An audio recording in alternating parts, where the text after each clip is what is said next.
Hello everyone, welcome to the second lecture of nucleophilic substitution. And हमने first lecture में बात करी है SN1 के बारे में कि SN1 का क्या सिनेरियो बेसिकली रहता है मैकेनिज़्म का, जिसमें हमने लोगों ने बात करी कि वो सिंगल स्टेप होती है या मल्टीपल स्टेप होती है। याद करो क्या होती है, that is two step reaction, जिसमें पहले कार्बोकेटायन बनता है एंड सेकेंड केस में सेकंड स्टेप में बेसिकली न्यूक्लियोफाइल आकर जुड़ता है। तो वहाँ पर हमने बात करी थी कि वो यूनिमोलिकुलर रिएक्शन है, क्योंकि उसमें RDS स्टेप में सिर्फ एक ही मॉलिक्यूल जो है वो पार्टिसिपेट कर रहा है। एंड लास्ट में हमने कुछ क्वेश्चंस किए थे रेट को कंपेयर करने के, एंड साइमल्टेनियसली कुछ रिएक्शंस जो है SN1 ओरिएंटेड वो भी हमने वहाँ कंप्लीट की थी। नाउ अब बात करते हैं, that is our second reaction, that is SN2। SN2 is nucleophilic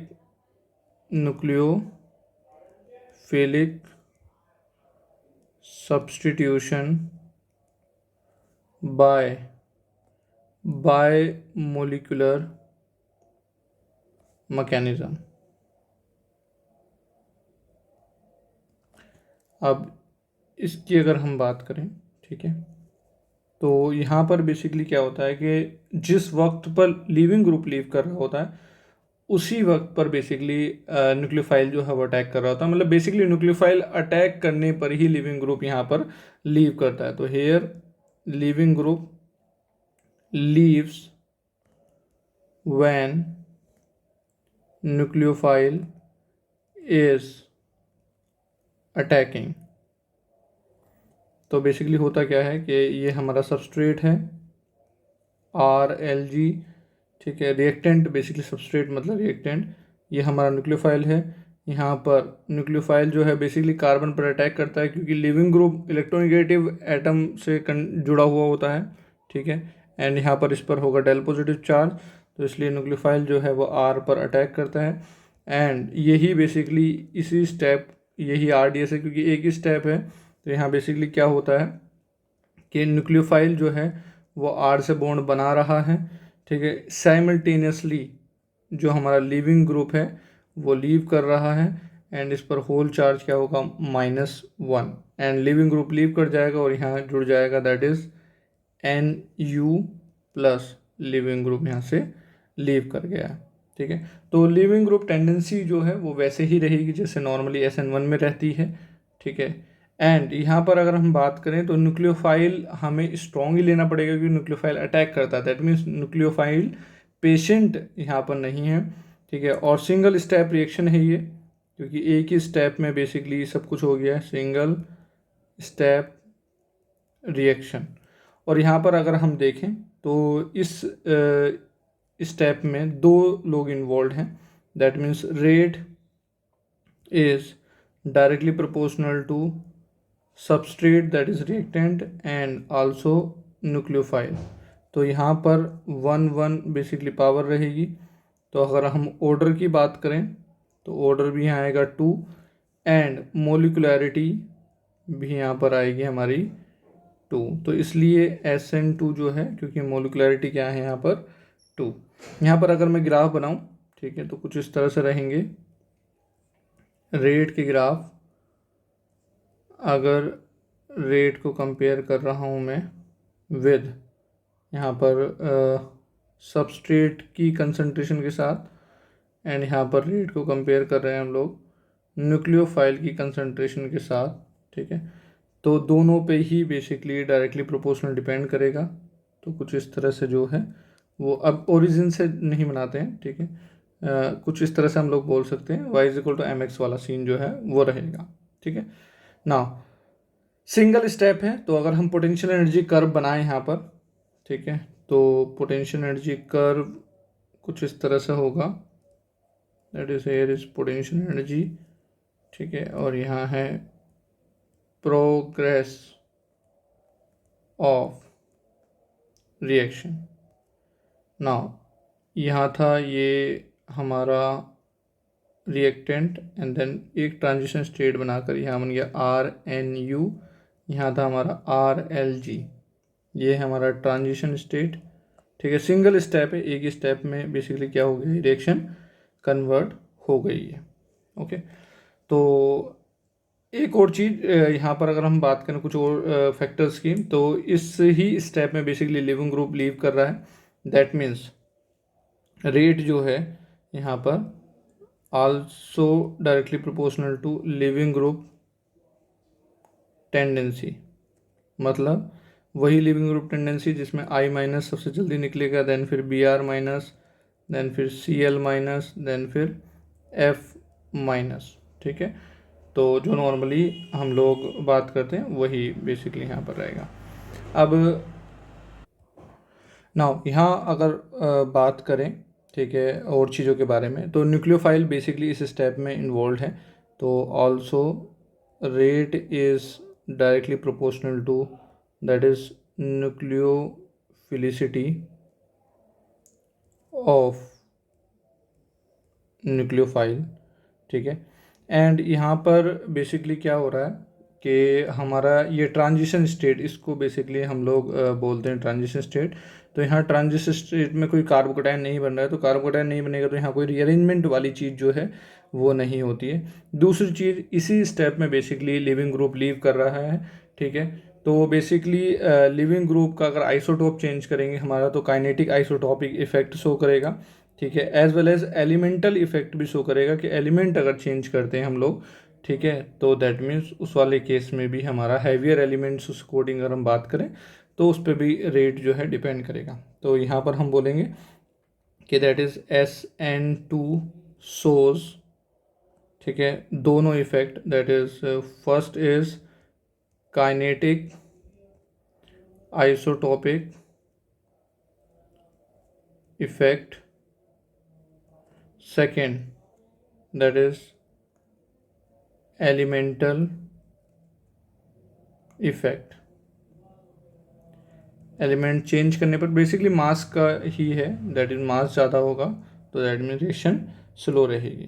ठीक है, दूसरा यहाँ पर बेसिकली क्या हो रहा है, पेंटा कोऑर्डिनेटेड कॉम्प्लेक्स, ये पेंटा कोऑर्डिनेटेड ट्रांजिशन स्टेट बनती है। मैं थोड़ा सा पहले बता देता हूँ, ठीक है, कि ये सिचुएशन है कि ये लिविंग ग्रुप है, ये हाइड्रोजन, ये आर, ये ड्यूटेरियम।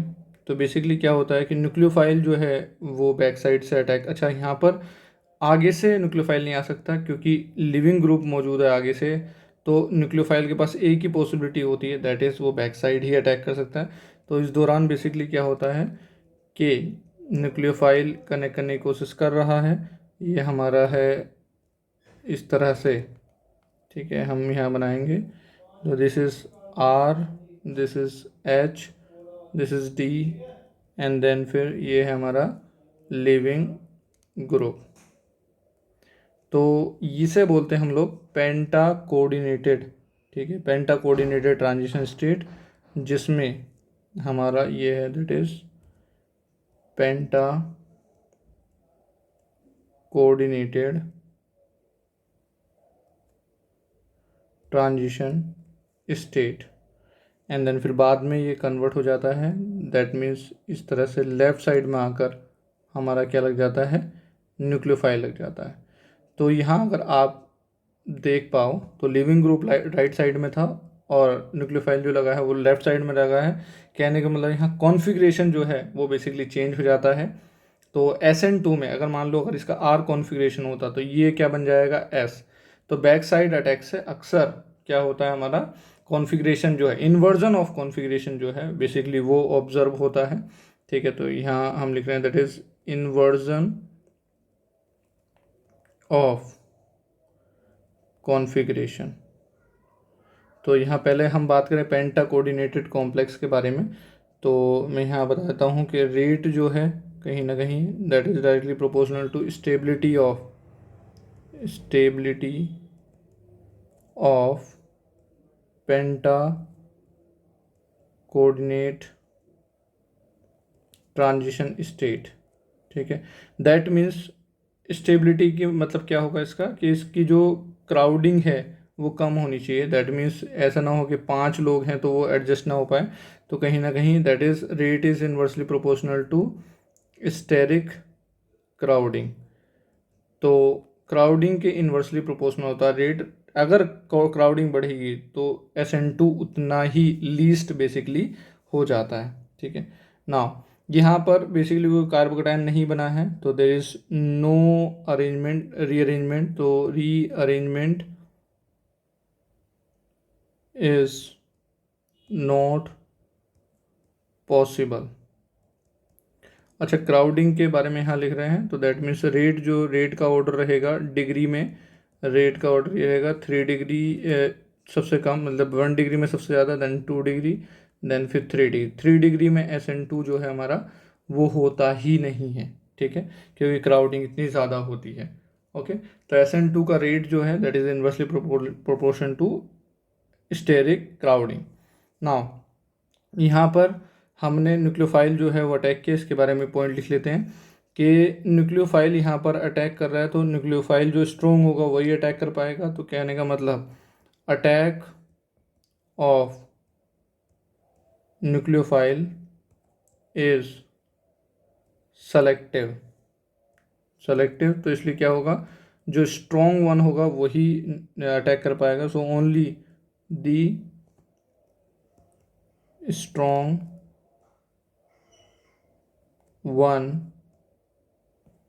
कैन अटैक,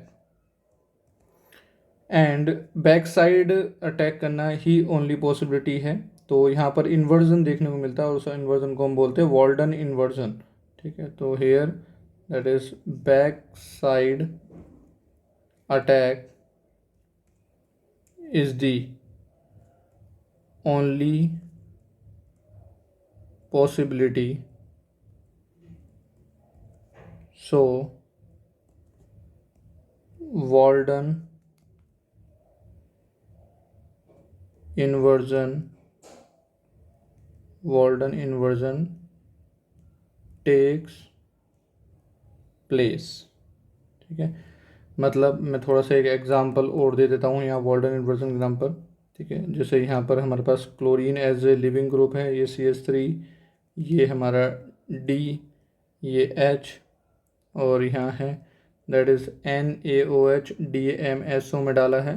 ठीक है, यहाँ जो मीडियम रहता है that is polar aprotic solvent जो है हम लेते हैं यहाँ पर। ठीक है, तो ये पहचान भी होती है। तो यहाँ पर जो OH माइनस है वो बैक साइड से अटैक करेगा एंड बेसिकली प्रोडक्ट जो बनेगा OH होगा यहाँ पर, and this is CH3, this is H, this is D। ठीक है, तो यहाँ बेसिकली इन्वर्जन ऑफ कॉन्फ़िगरेशन जो है वो ऑब्ज़र्व होता है। नाउ अब हम बात कर लेते हैं कि कौन कौन से फैक्टर्स होते हैं जिनसे मतलब जिन जो फैक्टर्स फेवर करते हैं बेसिकली SN2 को। तो हेयर SN2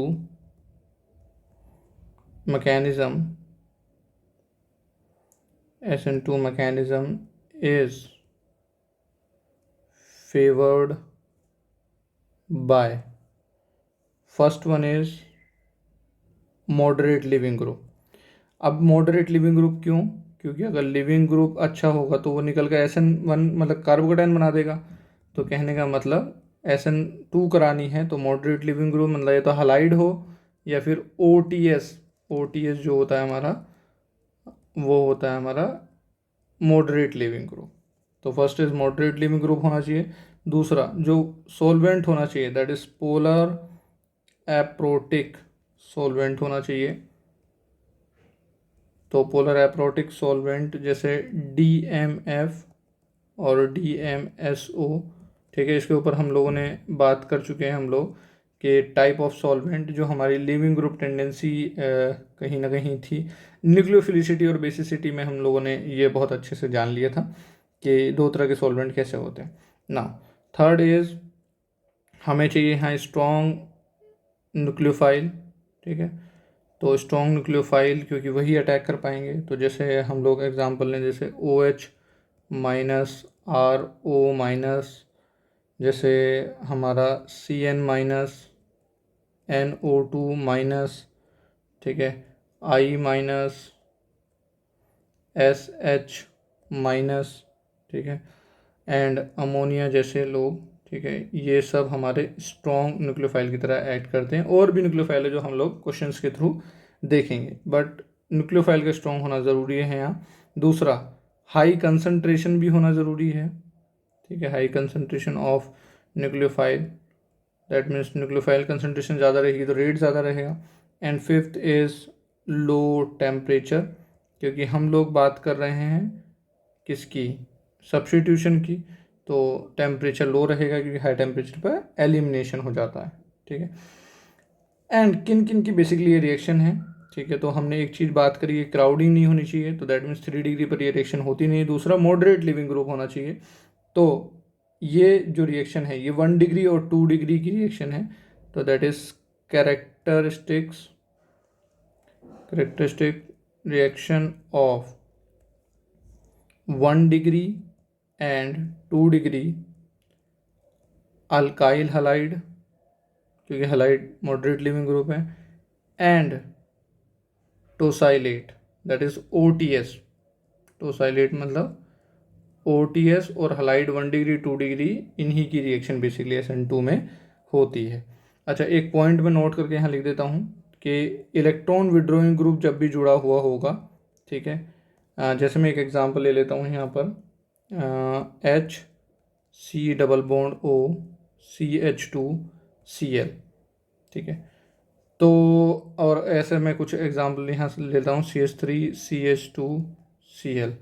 तो इसका रेट जो है, रेट की बात कर रहे हैं हम लोग यहाँ पर, रेट ऑफ SN2 वो हमारा पहले वाले का ज़्यादा हो जाता है, क्योंकि ये जो ग्रुप है, ठीक है, ये जो C डबल बॉन्ड O वाला पार्ट है, ये एक इलेक्ट्रॉन विड्रॉइंग ग्रुप है, तो ये इलेक्ट्रॉन खींचेगा तो डेल पॉजिटिव चार्ज यहाँ से ज़्यादा आएगा, तो न्यूक्लियोफाइल जल्दी अटैक करके लिविंग ग्रुप को लीव करा देगा। इसलिए इलेक्ट्रॉन विड्रॉइंग ग्रुप जब भी जुड़ा होगा तो रेट इलेक्ट्रॉन विड्रॉइंग ग्रुप वाले केस में ज़्यादा होता है। तो यहाँ एक statement, that is electron withdrawing group increase the rate of SN2, ये चीज़ हमें ध्यान रखनी है, ठीक है, क्योंकि कभी क्वेश्चन में जब रेट कंपेयर करने के लिए आता है तो एक एग्जांपल ऐसा डाल दिया जाता है जिसमें हमें जो पहचानना होगा, इलेक्ट्रॉन विड्रॉइंग ग्रुप नेचर जो है वो पहचानना होगा ना। अब हम बात करते हैं दैट इज़ कि कौन कौन से केस ऐसे हैं जो SN2 रिएक्शन नहीं देते, ऑल्दो हमें पता है कि 3 डिग्री नहीं देता है, ठीक है, बट अदर और कौन कौन से केस ऐसे हैं जो हमारे हलाइड्स की कैटेगरी में हैं और SN2 रिएक्शन नहीं देते हैं। तो दैट इज़ हलाइड्स, जैसे कि हमने SN1 में भी बात करी थी, halides which don't show SN2, ठीक है। तो पहला केस तो हमारा हो गया है, that is 3 degree alkyl halide या टोसाइलेट दोनों ही, ठीक है। दूसरा दैट इज़ C और X, ठीक है। ये जो केस है that is new pentyl halide का केस है, इसे ये जो है न्यू पेंटाइल हलाइड, ठीक है। ये एक ऐसा केस है जो ना तो SN1 देता है ढंग से, ना ही SN2 देता है। बेसिकली SN2 के साथ इशू क्या है कि ये हेलोजन जो लगा हुआ है हलाइड, ये अल्फा पोजीशन और ये बीटा कार्बन है, तो बीटा कार्बन अगर 4 डिग्री होता है देन उस वाले केस में भी क्राउडिंग जो है वो 3 डिग्री के लगभग की होती है। तो जैसे 3 डिग्री नहीं देता क्राउडिंग की वजह से, क्योंकि जिस कार्बन पर अटैक मारना है उसके अगल बगल में बहुत क्राउडिंग है, तो ऐसे केस में बेसिकली हमारा रिएक्शन SN2 नहीं होती है। SN1 भी नहीं होती है, क्योंकि SN1 के साथ इशू क्या है, क्योंकि 1 डिग्री है और 1 डिग्री का कार्बोकेटाइन जो है वो स्टेबल नहीं होता है, तो इसलिए 1 डिग्री के लिए भी स्लो है, और 1 डिग्री के का भी नहीं दे पाएगा, दैट मीन्स SN1 के लिए भी स्लो है एंड SN2 के लिए भी स्लो है, ठीक है। तो SN1 के लिए इसलिए क्योंकि कार्बोकेटाइन स्टेबल नहीं है, और SN2 के लिए इसलिए क्योंकि क्राउडिंग ज़्यादा है। तो slowest for both SN1 and SN2, okay.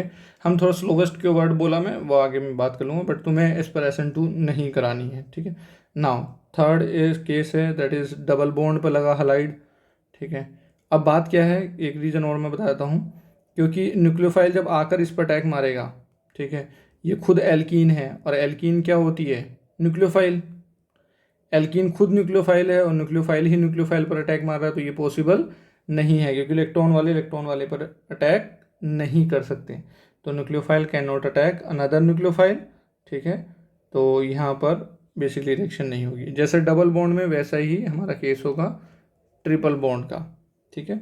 Now and एक केस जो बेंजीन पे लगा हुआ हैलोजन होता है, दैट इज दिस वन। तो यहाँ भी अटैक नहीं कर सकता न्यूक्लियोफाइल, क्योंकि बेंजीन खुद न्यूक्लियोफाइल है, तो न्यूक्लियोफाइल पर अटैक नहीं कर सकता है। ओके, तो ये केसेस हैं जिन पर रिएक्शन नहीं होगी, ठीक है। अच्छा, एक रेट का ऑर्डर जो है वो मैं लिखवा देता हूँ, ठीक है, क्योंकि अक्सर वो क्वेश्चन में वो वाले कंपाउंड डिस्कस कर ली जाते हैं। तो रेट ऑफ SN2 एक ऑर्डर मेरी तरफ से तुम जान लो, ठीक है, जिसमें पहले हमारा है बेंजीन एंड देन बाहर C डबल बॉन्ड O, ये इलेक्ट्रॉन विड्रॉइंग ग्रुप है, तो इसकी वजह से सबसे आगे। देन फिर CH3O CH2Cl, ठीक है। तो यहाँ पर कहीं ना ये जो OCH3 है इसका -I जो है बेसिकली लग रहा है, जिसकी वजह से डेल पॉजिटिव चार्ज जो है वहाँ पर आ रहा है। देन फिर इसके बाद हमारा आता है दैट इज़ बेंजाइलिक कार्बन का हलाइड, ठीक है। एंड इसी के सिमिलर ऑर्डर जो होता है रेट का वो होता है CH3Cl का। एंड देन फिर क्योंकि ये हमारा 0 डिग्री वाला केस है, देन इसके बाद आता है हमारा अलाइलिक हलाइड एंड देन फिर 2 डिग्री का हलाइड, ठीक है। तो ये 2 डिग्री, ये हमारा अलाइलिक, ठीक है, ताकि कन्फ्यूज़न ना हो। तो ये हमारा जो है वो ऑर्डर रहता है, अगर कहीं इनमें से डिस्कस किया जाए तो हमें पता रहे। क्राउडिंग बढ़ेगी तो बेसिकली हमारा रेट जो है वो घटेगा, एंड इलेक्ट्रॉन विड्रॉइंग ग्रुप रहेगा तो रेट सबसे ज़्यादा रहेगा। तो यहाँ इलेक्ट्रॉन विड्रॉइंग ग्रुप के रीजन की वजह से ही सबसे आगे ये वाला केस है, ठीक है। ओके, नाउ ये बात हो गई हमारी इससे रिलेटेड रेट को लेकर। SN2 जो है किस किस फैक्टर पर डिपेंड करती है, कि कौन कौन सी चीज़ें फेवर करती हैं, ठीक है, कौन कौन से केस ऐसे जिसमें रिएक्शन नहीं होगी, तो यहाँ हमने वो डिस्कस किया। अब नाउ हम एक दो क्वेश्चन रेट को लेकर ले लेते हैं, ठीक है, एंड देन फिर एक दो रिएक्शंस वाले क्वेश्चन यहाँ पर ले लेते हैं। तो here question is compare the rate of SN2. Question is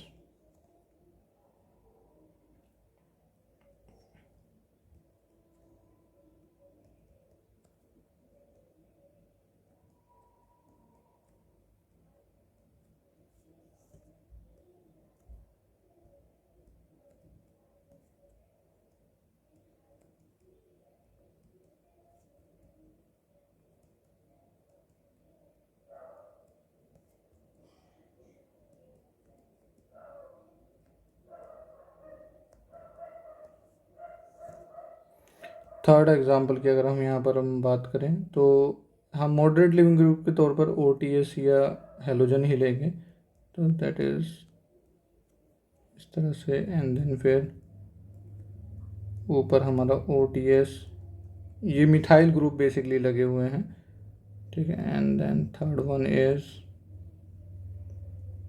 OTS and here 2 methyl.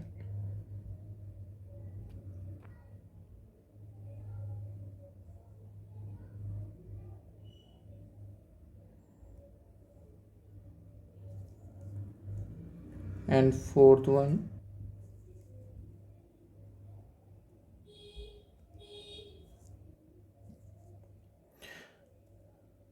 थोड़ा डिस्टरबेंस जो है वो आई थिंक अगर ऑब्ज़र्व हो रहा है तो आई थिंक इतना प्रोमिनेंट नहीं होगा, तो हम थोड़ा फोकस जो है इधर रखें।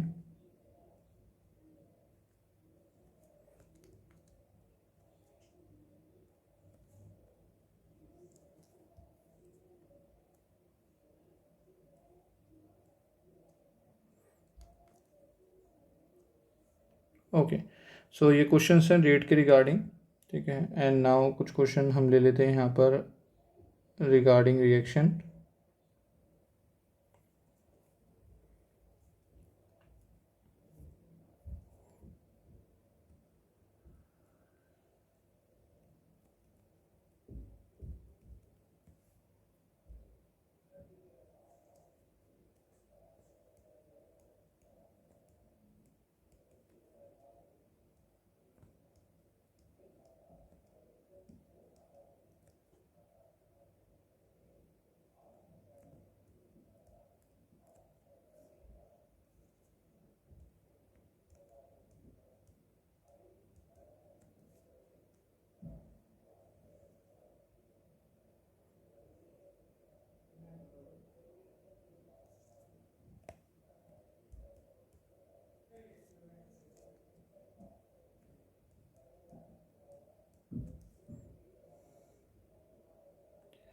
ओके, नाउ डिस्कस करते हैं। ठीक है, क्राउडिंग का ध्यान रखना है। SN2 में रेट में जब बात कर रहे हो तो एक तो 1 डिग्री, 2 डिग्री, 3 डिग्री, ठीक है, and second thing is crowding के इन्वर्सली प्रोपोर्शनल होता है। तो यहाँ हमें OTS को निकालना है अटैक करके इस कार्बन पर। ठीक है, तो ये कार्बन 4 डिग्री है, ठीक है, मतलब 3 डिग्री कार्बन है, 4 डिग्री नहीं बोलूँगा। ठीक है, 3 कार्बन से कनेक्टेड है और यहाँ पर बेसिकली ये क्राउडिंग जो है दूर है क्योंकि अटैक यहाँ करना है। ठीक है, और ये बीटा कार्बन भी नहीं है। ठीक है, तो दैट मीन्स यहाँ क्राउडिंग कम है, बट यहाँ तो SN2 हो ही नहीं पाएगा। तो ऑर्डर क्या रहेगा, बेसिकली कुछ इस तरह से रहेगा। अब सेकंड में डिग्री जो है बढ़ती जा रही है, डिग्री बढ़ेगी तो हमारी क्राउडिंग बढ़ेगी, तो SN2 की रेट जो है वो कम होगी। ठीक है, यहाँ हमें इस वाले कार्बन पर अटैक मार कर OTS को निकालना है। इसके बगल में बहुत क्राउडिंग है। ठीक है, यहाँ पर थोड़ी एक साइड पे क्राउडिंग है, दूसरी जगह कम हो गई है, और तीसरे केस में क्राउडिंग जो है बहुत दूर है। ठीक है, तो हमारा ऑर्डर जो है वो कुछ इस तरीके से रहेगा ना। फोर्थ में अगर हम बात करें तो यहाँ पर कोई मिथाइल ग्रुप नहीं लगा हुआ, यहाँ मिथाइल ग्रुप है बट दूर है, यहाँ और पास आ रहा है और यहाँ उससे भी ज़्यादा पास आ गया है। ठीक है, तो जितना पास आएगा उतना क्राउडिंग बढ़ेगा। तो बेसिकली रेट का जो ऑर्डर होगा वो कुछ इस तरीके से रहेगा। ओके, नाउ क्वेश्चन अगर रिएक्शन की बात करें, ठीक है, तो क्वेश्चन नंबर 2, तो यहाँ पर हम अभी कुछ ही बेसिक रिएक्शंस ले रहे हैं। ठीक है, क्योंकि अगला लेक्चर जो आएगा उसमें हमारा SN1 और SN2, स्पेसिफिकली SN2 पर काफ़ी सारी रिएक्शन जो है उसमें इन्वॉल्व रहेंगी। अभी हमें बेसिकली एक फंडामेंटल जो है वो हमें यहाँ पर बिल्ड करना है रिगार्डिंग SN2। ठीक है, तो ये हमारे पास है अल्काइल हैलाइड। ठीक है, यहाँ हमारे पास है न्यूक्लियोफाइल। अब न्यूक्लियोफाइल अटैक करके क्या करेगा, हमारा हेलोजन को या लिविंग ग्रुप को निकाल देगा। तो RO माइनस अटैक करेगा, ऑल्दो बैक साइड से करेगा। ठीक है, एंड यहाँ से ये क्या है, लिविंग ग्रुप लीव करेगा, तो ये बन जाएगा CH3CH2OR। ठीक है, एंड साथ में बनेगा हमारा NaCl। ऑल्दो ये जो प्रोडक्ट होते हैं NaCl या फिर जो भी कुछ बनेगा यहाँ, ये इनऑर्गेनिक प्रोडक्ट होते हैं तो इनको लेकर कंसर्न नहीं होता हमारा। ठीक है, यहाँ जो पहला वाला प्रोडक्ट बन रहा है, ठीक है, वो ऑर्गेनिक प्रोडक्ट है। ठीक है, तो यही हमारा बेसिकली जो रहता है मेन प्रोडक्ट रहता है। अच्छा, इस प्रोडक्ट में हमारा ईथर बना है। ठीक है, तो ये एक रिएक्शन भी बोली जाती है, that is Williamson ether synthesis. ठीक है, तो हम लोग आगे ईथर के अंदर भी बात करेंगे इसके बारे में। ठीक है, और डिटेल में बात करेंगे इसके बारे में, बस मैं ये बता रहा हूँ कि यहाँ इस तरीके से ईथर बना है तो इसे एक नाम से बोल दिया जाता है। अगर RS माइनस अगर अटैक करेगा यहाँ तो बेसिकली बनेगा CH3CH2SR। अमोनिया में बेसिकली क्या होता है कि अमोनिया में हमारा अमोनिया का जो लोन पे नाइट्रोजन लोन पेयर है वो अटैक करता है। ठीक है, फिर 4 बॉन्ड बना लेता है तो उसकी वजह से उस पर पॉजिटिव चार्ज आ जाता है। तो वो पॉजिटिव चार्ज बाद में हटकर क्या बन जाएगा, CH3CH2NH2। मतलब बेसिकली होता क्या है कि पहले बनता है CH3CH2NH3 पॉजिटिव। ठीक है, फिर बाद में नाइट्रोजन अपना H+ रिलीज कर देता है क्योंकि Cl- ले जाता है। ठीक है, तो कुछ इस तरीके से बेसिकली बनेगा। यहाँ पर R- अटैक करेगा तो यहाँ पर बनेगा CH3CH2R। इसमें K+Cn- है तो यहाँ Cn- अटैक करेगा तो क्या बनेगा, CH3CH2Cn। एंड KNO2 में बेसिकली कौन प्रेजेंट है, NO2-। तो NO2- जो होता है हमारा वो इस तरीके से होता है, तो इसमें O पर माइनस होता है और O पर माइनस जो है वो अटैक मारेगा। ठीक है, तो ये जुड़ जाएगा कुछ इस तरह से CH3CH2ONO। ठीक है, तो आराम से देख लीजिए। ठीक है, ये इस तरह से बेसिकली SN2 में अटैक करके रिएक्शन होती है। ठीक है, अच्छा एक और रिएजेंट मैं यहाँ जोड़ देता हूँ, दैट इज एक्वस KOH। ठीक है, तो ये ध्यान रखना है कि एक्वस KOH या फिर मैं लूँ अगर इस तरह से कि NaOH DMF या फिर DMSO में। ठीक है, तो ये सब भी क्या करते हैं, हमारे SN2 करते हैं। तो OH- जो है वो जाके अटैक करेगा तो यहाँ बनेगा CH3CH2OH और नीचे भी दैट इज CH3CH2OH। ठीक है, तो कुछ इस तरह से जो है हमारी रिएक्शन SN2 की होती है। तो आज की इस लेक्चर में हम लोगों ने पूरी बात करी कि SN2 का सिनेरियो क्या होता है, किन केसेस में SN2 होती है और क्या कंडीशन होती है SN2 की। ठीक है, वो सारी क्लैरिटी जो हमने इस लेक्चर में ली है। नेक्स्ट लेक्चर जो है वो एप्लीकेशन बेस्ड, मतलब हमारे कौन कौन से क्वेश्चन जो बेसिकली इस पर ओरिएंटेड है उन सब के बारे में बात करेंगे हम लोग। रेट भी कंपेयर करेंगे और SN2 में थोड़ा सा और डिटेलिंग क्वेश्चंस के थ्रू जो है हम लोग करेंगे। ठीक है, चलो मिलते हैं नेक्स्ट लेक्चर में। Thank you for watching, bye bye.